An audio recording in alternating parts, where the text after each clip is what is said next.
Well, I've got the largest passage that I'm ever going to preach through, I think, at least in the book of Nehemiah, to get through today. It is all one section, so we're going to have to do it all together. And I'm going to talk fast, and we're going to move fast, so keep up as best you can. But this is a very important section of Nehemiah. It kind of is a pivotal point, an anchor point for the book. We've read the purpose already, and we're not even going to quite get to that far in the scriptures, but we all understand what it's like to live by faith when life is easy, when things are going well, and the good times are rolling. Things like we have financial stability, our health is fine, and the big parts of our life are all just smooth. Family, the home, work, everything's going well. It's easy to live by faith, right? When things are, the mountain, when we're on the top of the mountain. But what about when things get difficult? When we become maybe even lax and take spiritual matters for granted? The real test of spiritual determination is when crisis arises, or when there's opposition to our comforts and stability. What's interesting is in ministry, in a church, it's kind of the opposite of that. The opposite can be true. Satan loves churches that keep the status quo, that are apathetic and undetermined and have become comfortable in their social structure. He hates churches that are growing and healthy, and he loves churches that are sickly and just getting by. In both those situations, though, in personal times of trouble or ministry times of comfort, spiritual vulnerability and attack are a part of Satan's plans. And he desires that we live by fear, not by faith. He desires that we be apathetic, not determined. A feeble and a feckless Christian are useful to Satan. And Nehemiah here arrives. He's been in Jerusalem for a while. He's rebuilding the walls. In fact, as we're going to see in the beginning portion of chapter 4, that the walls of Jerusalem are half built. And yet, the people that are building the walls, Nehemiah and the people of Jerusalem, come under severe attack. Now, you and I, if we're in a time of spiritual battle in our life, likely there's one or maybe two fronts that we're kind of spiritually fighting with God. You know, sometimes it's not, we can usually handle a spiritual attack at a time. Maybe things aren't going great in our workplace, and we can kind of handle that and get by. But if the problems begin to compound and it starts to be problems with family and work, or family and the physical property that we have, or things like that, usually about two, that's where our faith really starts to struggle. Nehemiah and the people of Jerusalem come under attack 6 different ways in a very short period of time. And what's amazing and wonderful about this passage is Nehemiah's resolve. He is fortified against attack here spiritually, and we're going to see that every single time an attack comes, Nehemiah responds, and he responds the right way. So we're going to look at both the attacks and Nehemiah's response as he finds himself in a bit of a perilous situation. And Satan is not going to back down as Nehemiah begins to, on behalf of God, take back Jerusalem and the promised land for God. And so would you read with me all of chapter 4? And I know that's a lot, but 4, 5, and the first half of 6 all go together. It is one continual attack, and so I'm going to talk fast. All right, I'm going to read fast too, so if you would, follow along with me. Nehemiah chapter 4, verse 1. But it came to pass that when Sanballat heard that we builded the wall, he was wroth and took indignation and mocked the Jews. And he spake before his brethren in the army of Samaria and said, "What do these feeble Jews do? Will they fortify themselves? Will they sacrifice? Will they make an end in a day? Will they revive the stones out of the heaps of the rubbish which are burned?" Now Tobiah the Ammonite was by him, and he said, "Even that which they build, if a fox go up, he shall even break down their stone wall." Now Nehemiah speaks, "Hear, O our God, For we are despised, and turn their reproach upon their head, and give them for a prey in the land of captivity.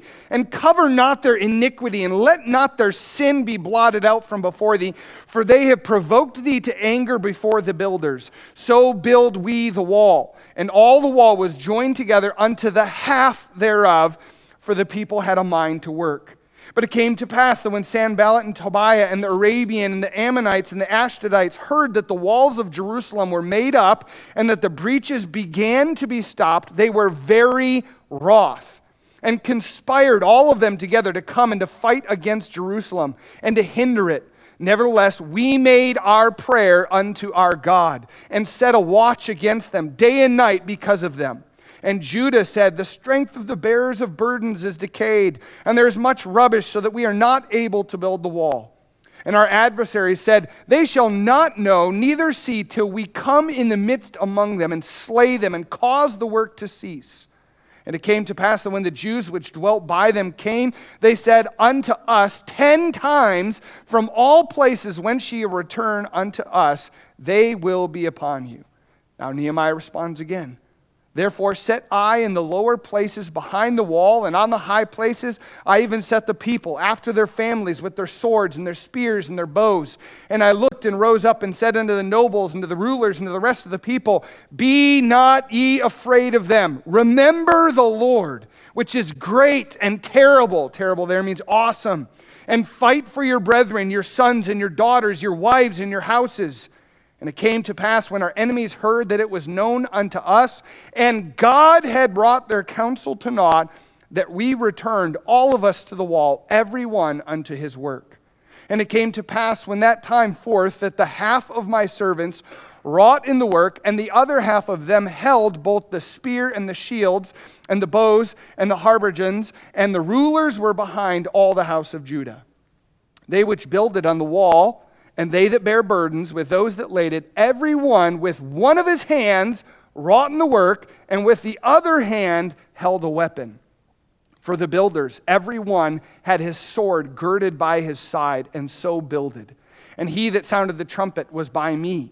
And I said unto the nobles and to the rulers and to the rest of the people, the work is great and large, and we are separated upon the wall one from another. In what place thereof ye hear the sound of the trumpet, resort ye thither unto us. Our God shall fight for us. So we labored in the work, and half of them held the spears from the rising of the morning till the stars appeared. Likewise at the same time said I unto the people, let every one of his servants lodge within Jerusalem, that in the night they may be on guard to us and labor on the day. So neither I, nor my brethren, nor my servants, nor the men of the guard which followed me, none of us put off our clothes, saving that everyone put them off for washing. Nehemiah is both talented man and practical. So still wash your clothes, guys. So Nehemiah is an organizational guy. He is a strong leader. In fact, I think he's one of the strongest examples of leadership that we have in all of Scripture.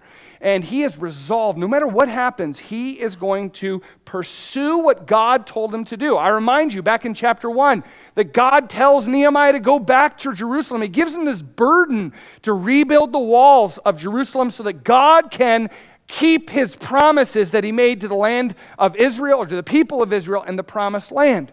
God will keep his promises, and Nehemiah wants to be a part of that. Nothing's going to stop him.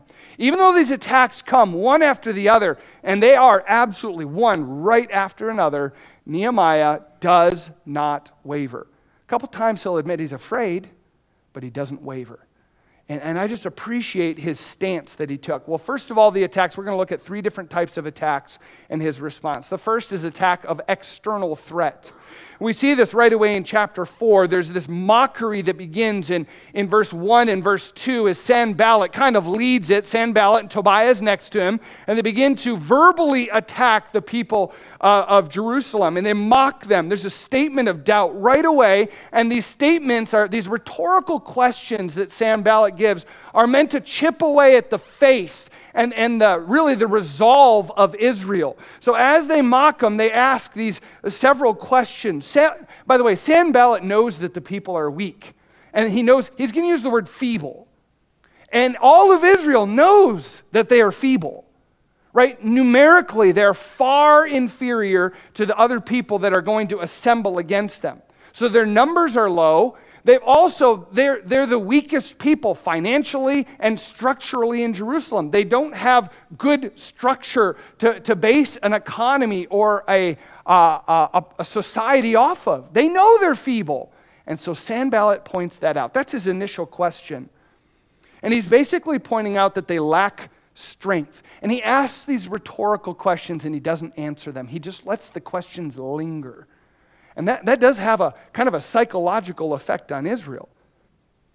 He says in verse 2, what do these feeble Jews? In other words, what are these weak Jews even trying to accomplish?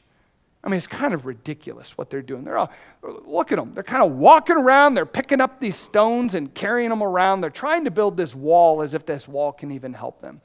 They're so weak. They're not even unified as a people, right? Just the people in Jerusalem are working. Nobody else, none of the other Jews in the area are helping much. They are feeble. They are weak people. The next question he asks is, do they really think they can restore the walls? He says, will they fortify themselves? Listen, this is a bunch of farmers, right? And who is leading them? Who's leading them? He's a cupbearer. He's not an engineer. He doesn't know what he's doing. They lack the skills to even rebuild the walls. They can't do this. Then he asks, will they sacrifice? Do they intend to offer sacrifice? Are they going to continue this pretend worship that they have of God as if they're devoted to God, really? Right? They're going to quit partway through. They're going to quit. And he's asking these rhetorical questions, pointing out all their weaknesses. They lack strength. They lack skill. They lack drive. They also lack time. He's going to ask, do they believe they have time to do this? Will they make an end in a day? I don't know about you. I like to finish projects that I start, and I like to finish them in the same day that I start them, right? I have lists. You know I have lists. I have lists of projects, and I hate when projects linger from one day to the next. And I hate it even more when I start a project that's supposed to take 3 hours, and 6 hours later, I'm still doing it. That's the idea here. Like, they don't even have time to finish this. There's not enough time for them to do this before, something might happen. Every one of these rhetorical questions chips away at their resolve, their faith. Finally, he asks, do they even think they can use these poor building materials? The end of verse 2, will they revive the stones out of the heaps of the rubbish which are burned?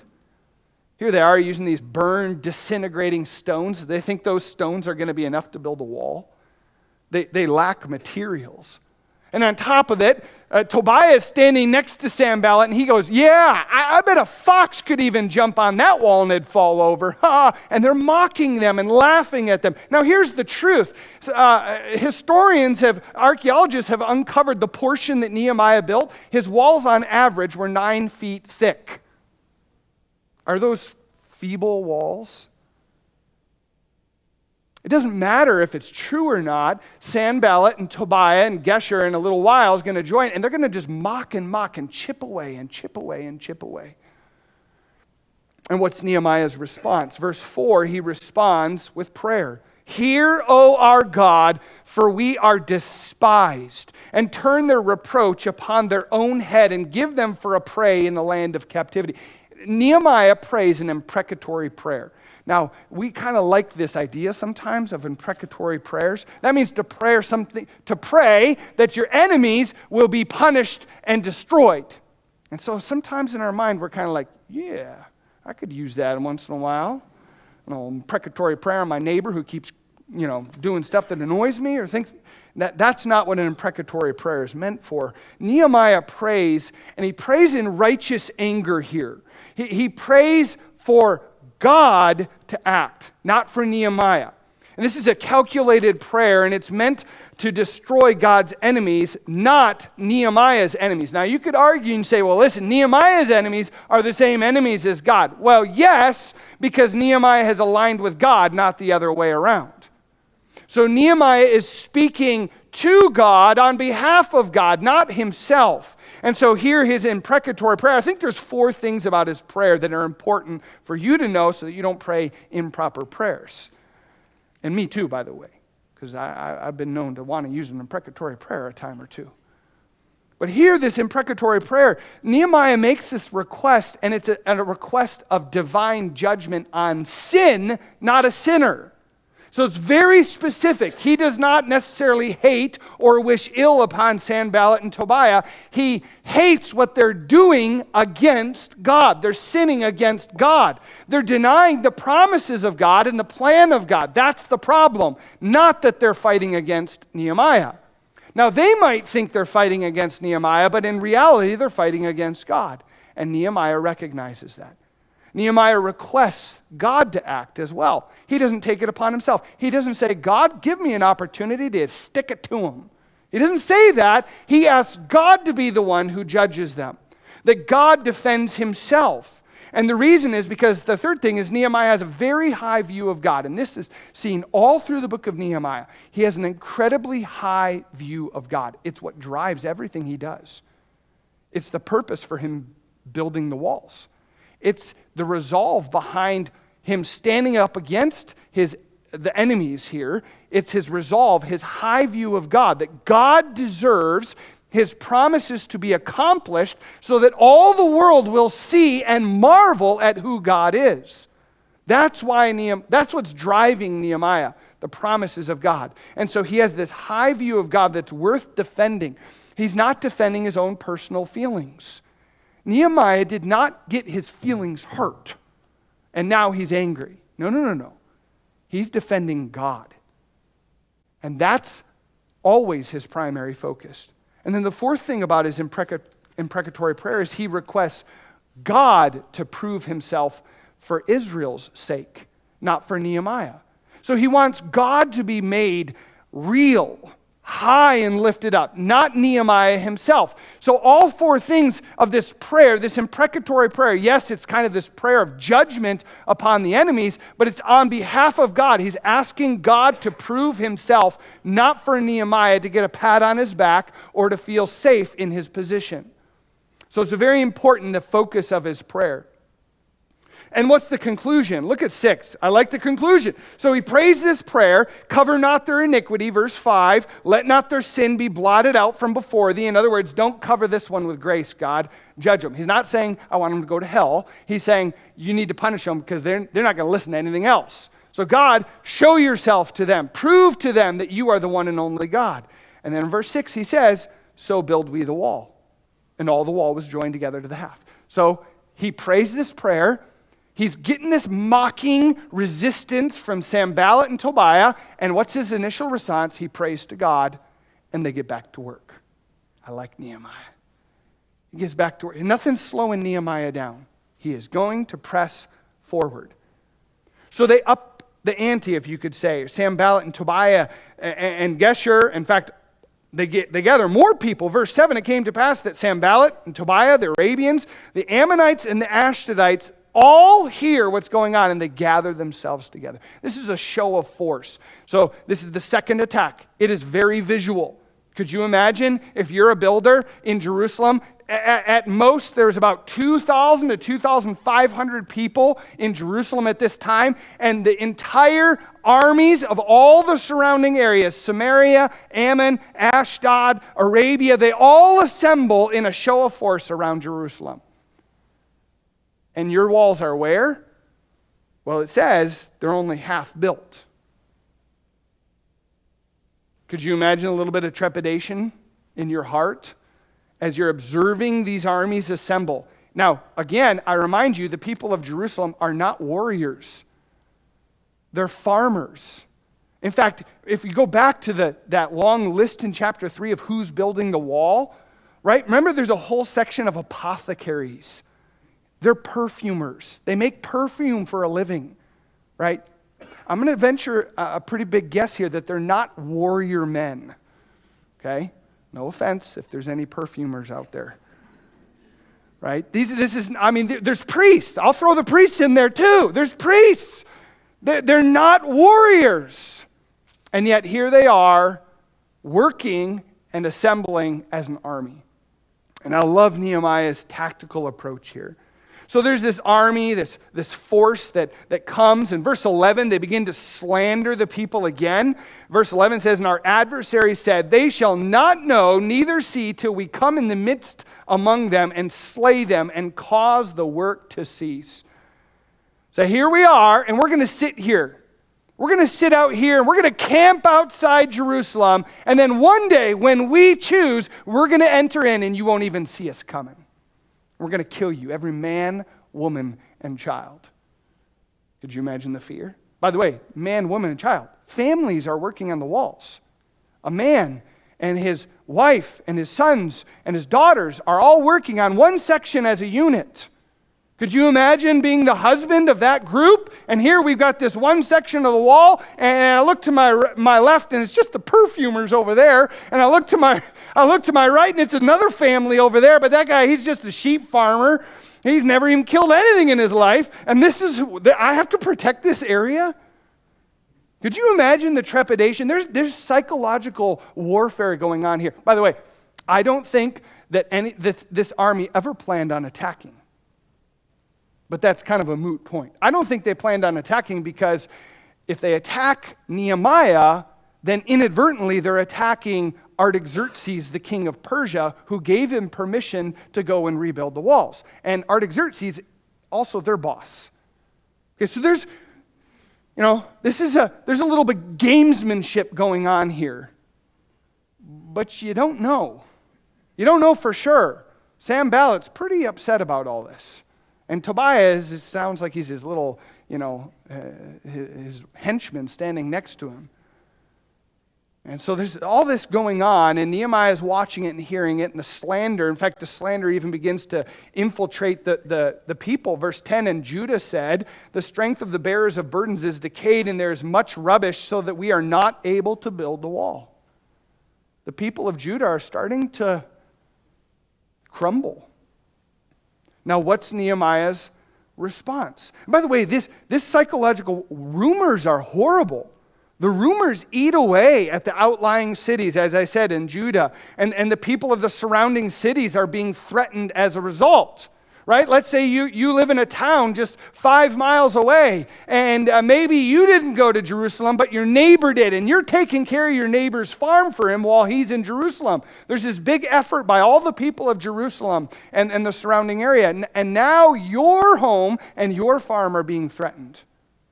That's the idea here of verse 10, that Judah, the people. And this type of psychological warfare can certainly eat away at people's faith. And I think there's equivalence in our society too.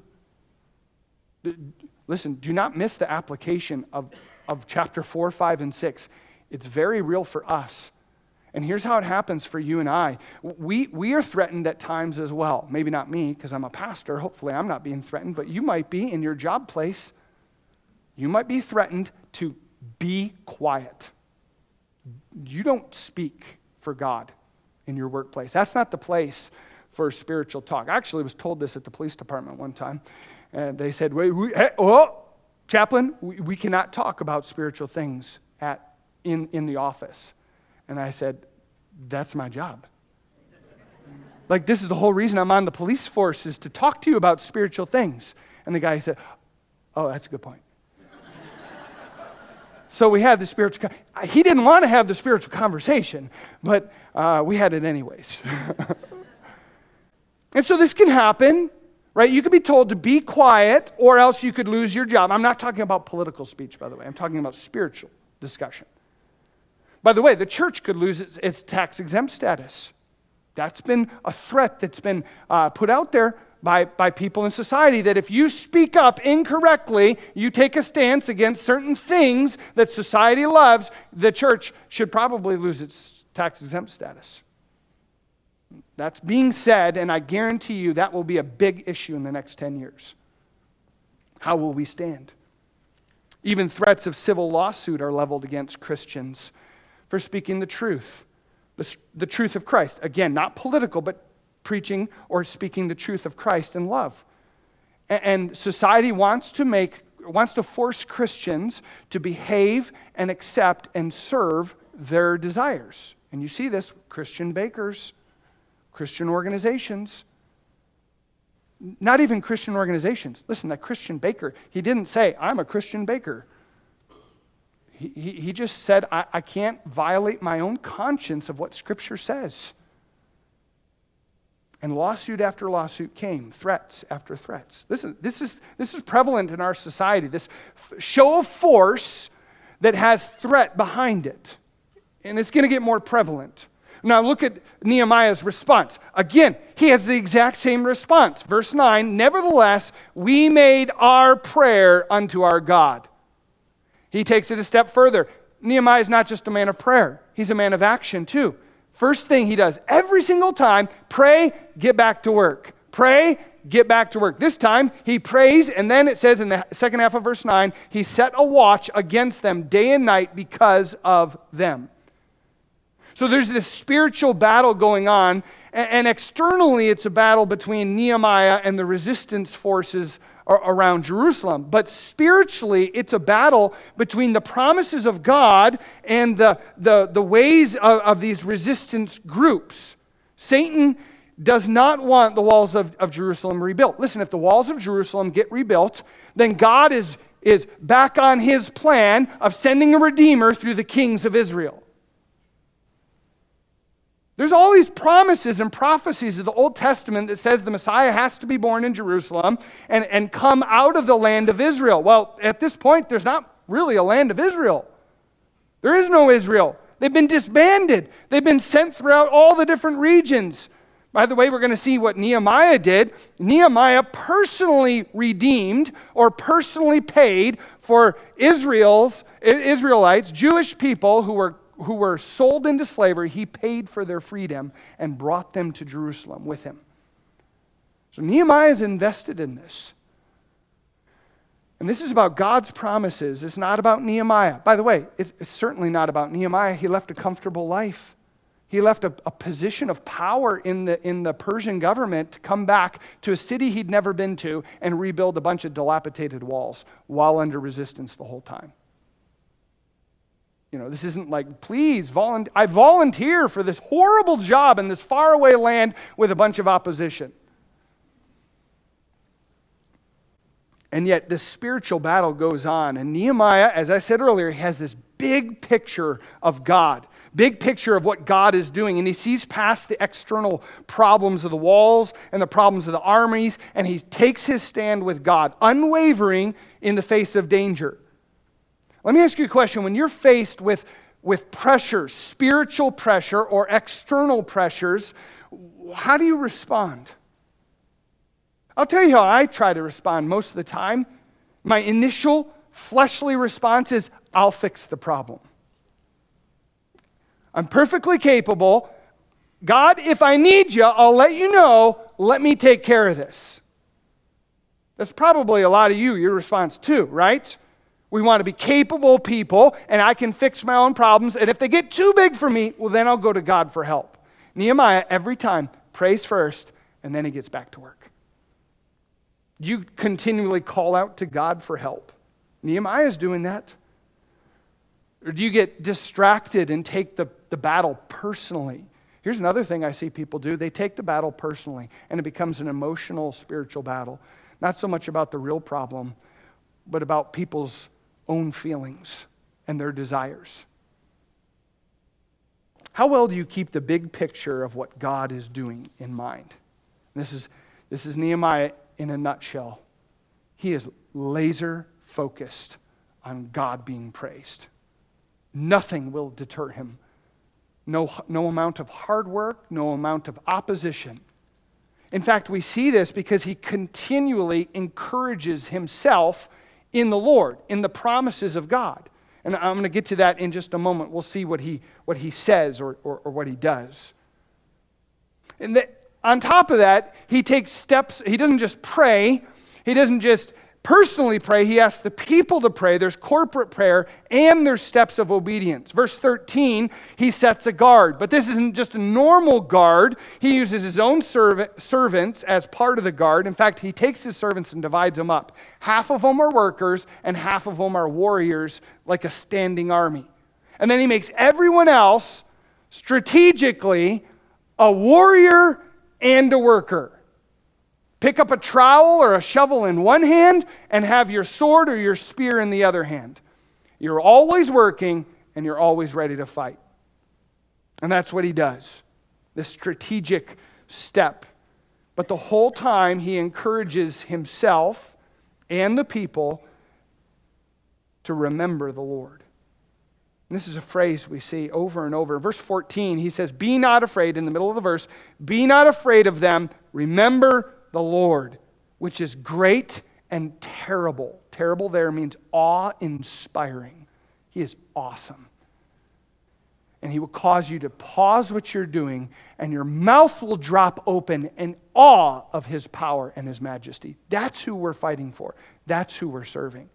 Who cares about Sanballat and Tobiah and all these little piddly armies out there? We have God on our side, so get back to work. I like that. It's probably a motivational speech. Probably made everyone feel good, and they grabbed their spear, and they grabbed their trowel, and they went back to work. But he's practical as well. As I said, he's very practical. Verse 18, he asks them to remain in a situation of constant readiness. Have your sword girded on your side. In verse 19, he talks about a kind of a buddy system, right? Be careful, be watchful. And if your guy on your right or the guy on your left needs help, then you help him. Watch his back for him, or her back for her. Verse 20, he tells them to listen carefully for the sound of the trumpet. If you hear the trumpet, get ready for battle. Drop your trowel, grab your sword, and prepare for battle. He tells them to work ceaselessly. Don't go home anymore outside the city. Everyone's now sleeping inside the city. And everyone's sleeping in their clothes. Except if you got to wash them. Please wash them. But everyone's just be in a position of continued watchfulness.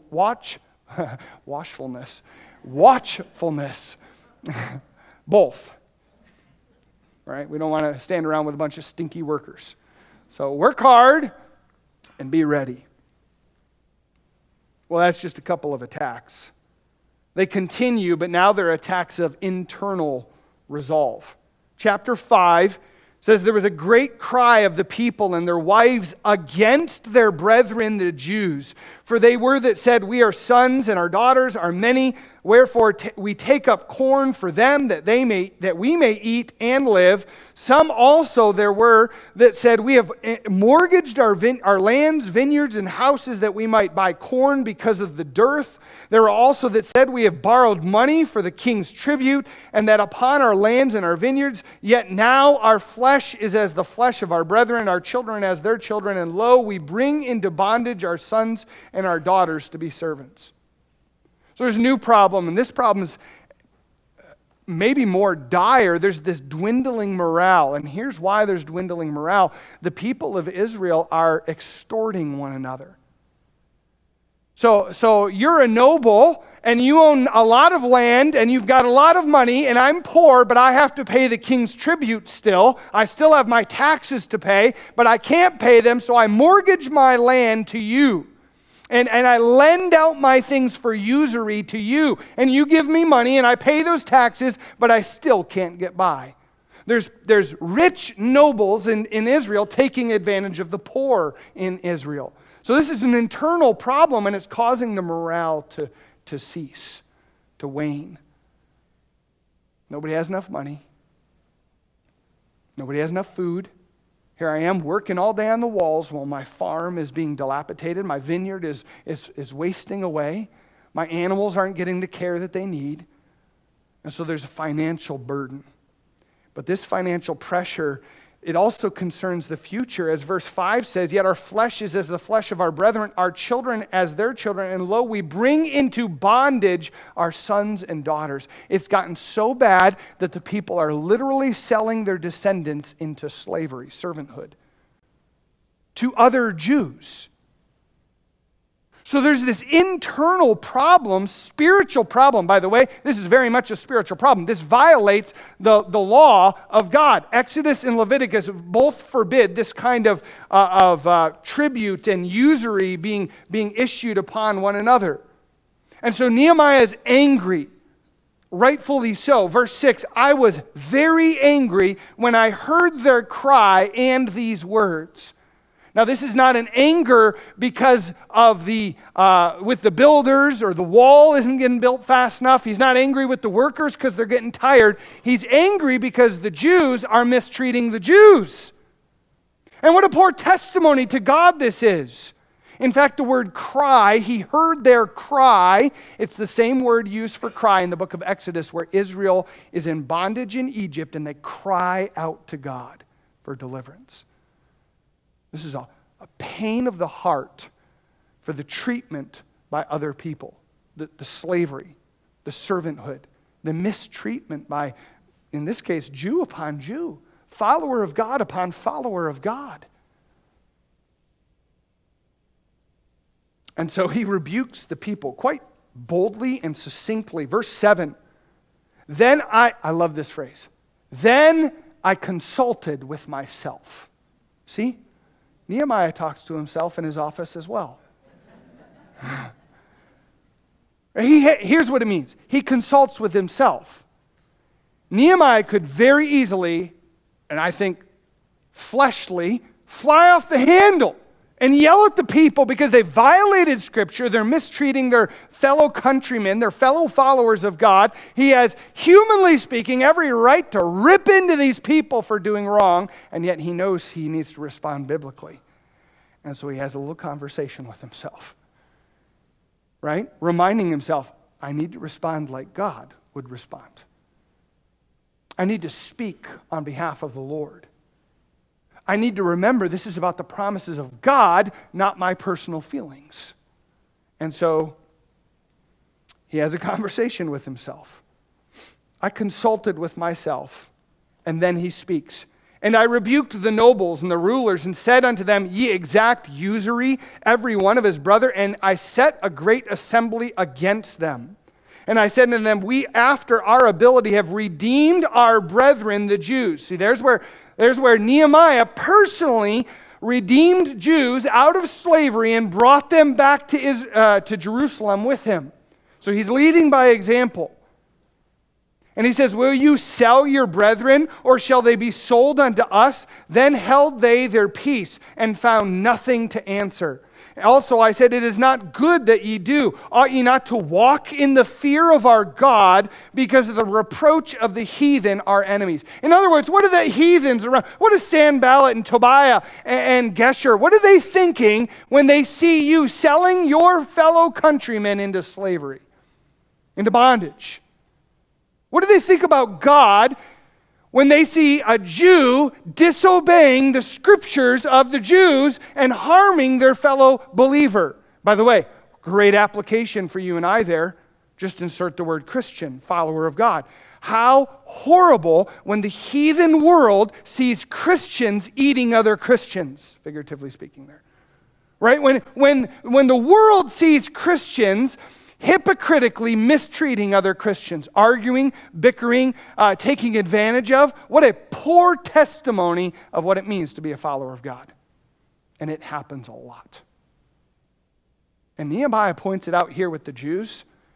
He says, this is not just a reproach against your brother, your neighbor. This is a reproach against God. Tells them you should walk in the fear of God. Why? Well, because Exodus 22:25 forbid this very thing from happening. If thou lend money to any of my people that is poor by thee, thou shalt not be to him as an usurer, neither shalt thou lay upon him usury. In other words, interest. Don't take advantage of your fellow believer. He says it again in Leviticus. Leviticus 25:36, take thou no usury of him or increase, but fear thy God, that thy brother may live with thee. Thou shalt not give him thy money upon usury, nor lend him thy victuals for increase. Just don't take it. If you have a fellow believer who's struggling, you help them, not for your own personal gain, but for their benefit. And so he cites Scripture. He talks about the fear of the Lord. Verse 9 is absolutely a recitation of Leviticus 25.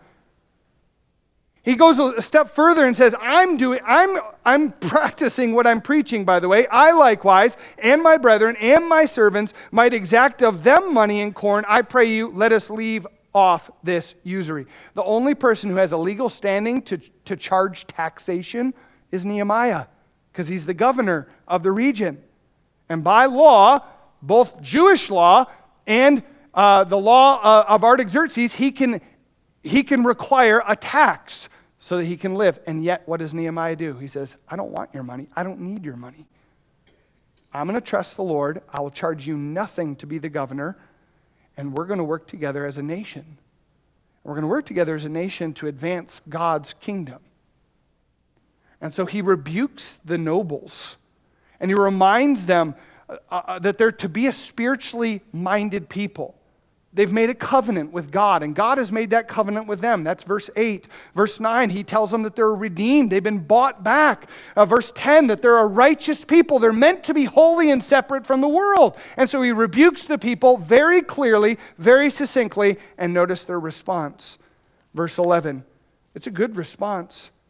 He says, restore, I pray you, to them, even this day, their lands and their vineyards, their olive yards, their houses, also the 100th part of their money, and of the corn, the wine, and the oil that ye exact of them. Then said they, we will restore them. And they did.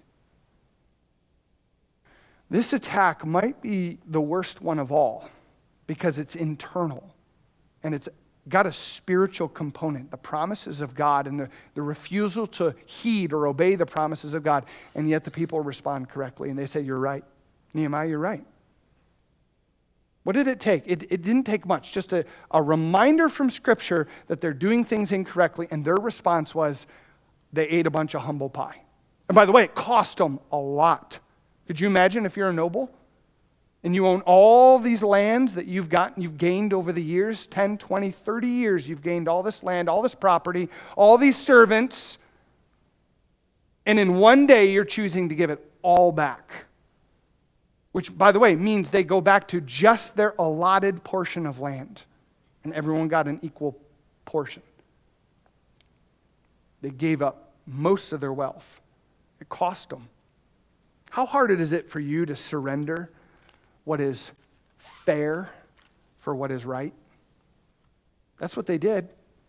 They surrendered what society said was fair in order to do what was right. They weren't following any uncommon practices of society. This was all within the legal ramifications of the Persian government, but it violated what God told them to do. And they surrendered it. They gave it up.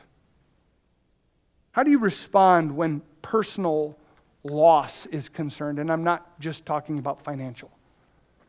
How do you respond when you have to eat crow? Right? When you have to humble yourself, when you have to admit you're wrong. How quickly, willingly are you allowing the name of God and the spiritual benefit of other people to supersede your own feelings and comforts? How hard does God have to prompt you before you're willing to sacrifice personal gain? Well, here, Nehemiah, he leads by example. In fact, verses 14 all the way to verse 19, he talks about his own commitment. He's living in Jerusalem by his own cost. He could charge tax, but he doesn't. He personally redeemed people, Israelites, and brought them back to the land at his own cost. He's giving up his position in the government to be there. He is enduring all this conflict and hard work for no gain of his own. He will not leave Jerusalem a wealthier man. He will leave, in fact, a much poorer man. He will have spent years, 12 years in Jerusalem, working to rebuild the people and the nation. And he gets nothing. No material benefit, often resistance, and a lot of headache. But he does it for the Lord. And so he just responds so well. Well, the last attack comes. We'll go through this real quick. Don't worry, we will finish. Chapter 6 comes an attack of manipulation and fear.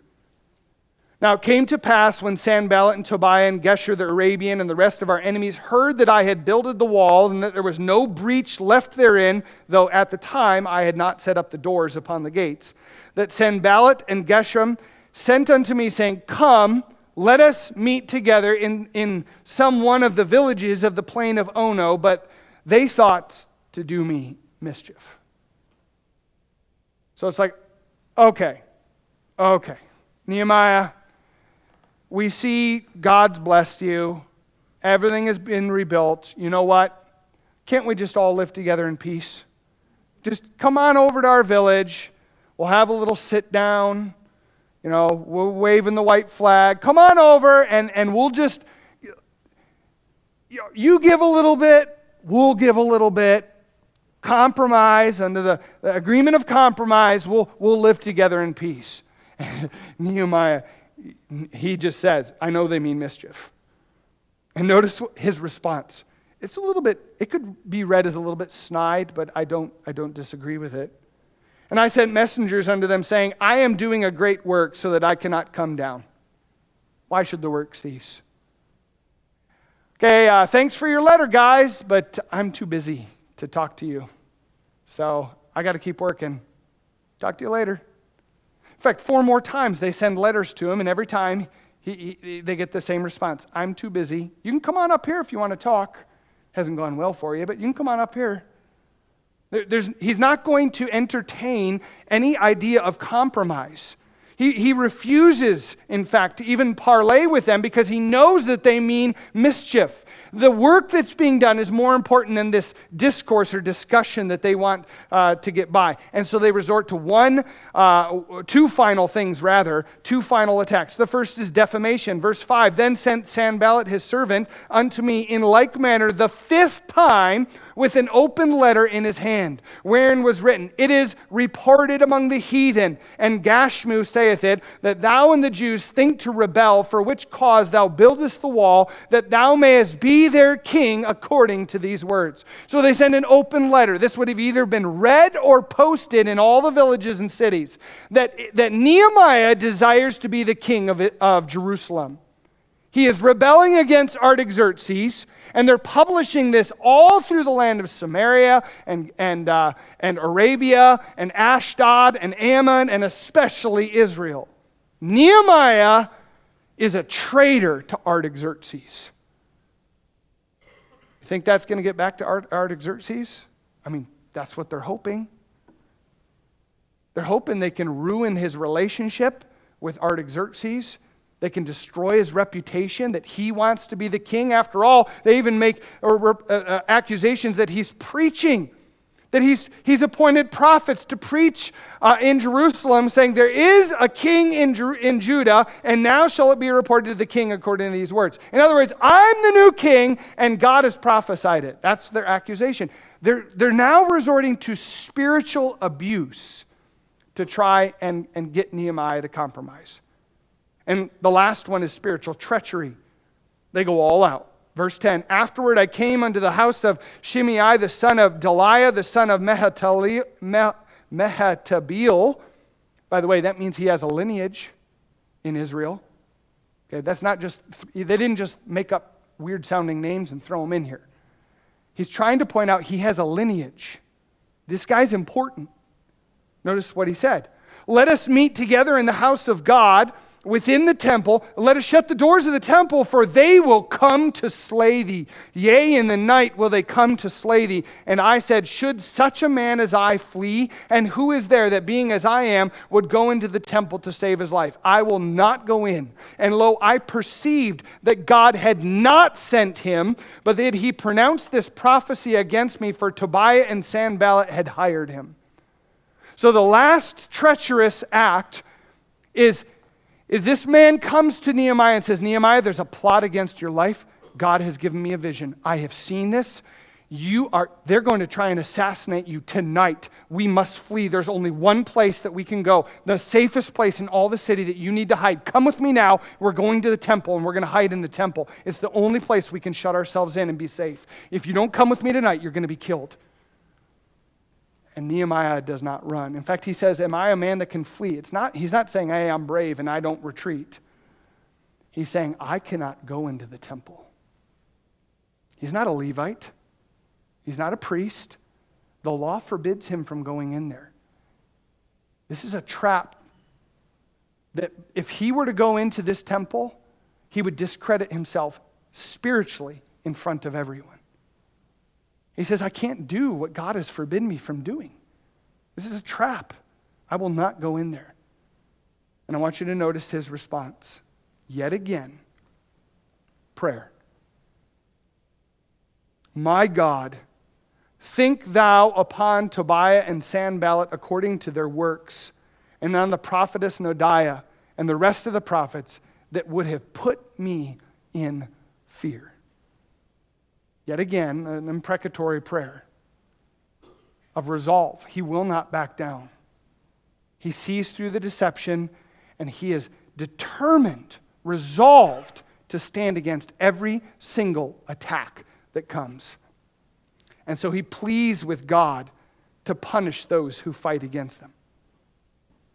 Listen, I know this is a long section, but it is important to see it all as one sequence, because you and I, in our own life, we come under attack, and sometimes the attacks come from different ways, in different means. Sometimes they're just outright blatant attacks, direct. Maybe they're indirect, or they're verbal or physical. But more than anything, the attacks are psychological and spiritual here. And Nehemiah was honest the entire time. He's afraid. 2 times he says, I'm afraid, God, help me.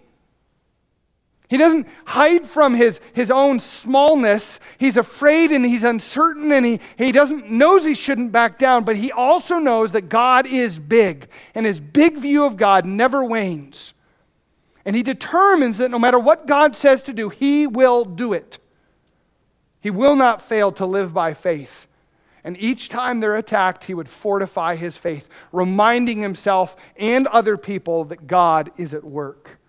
And as this barrage of attacks come one after the other, 6 times, 6 different types of attacks, wave after wave, Nehemiah pauses, he prays, he remembers what God has done, he has a little conversation with himself,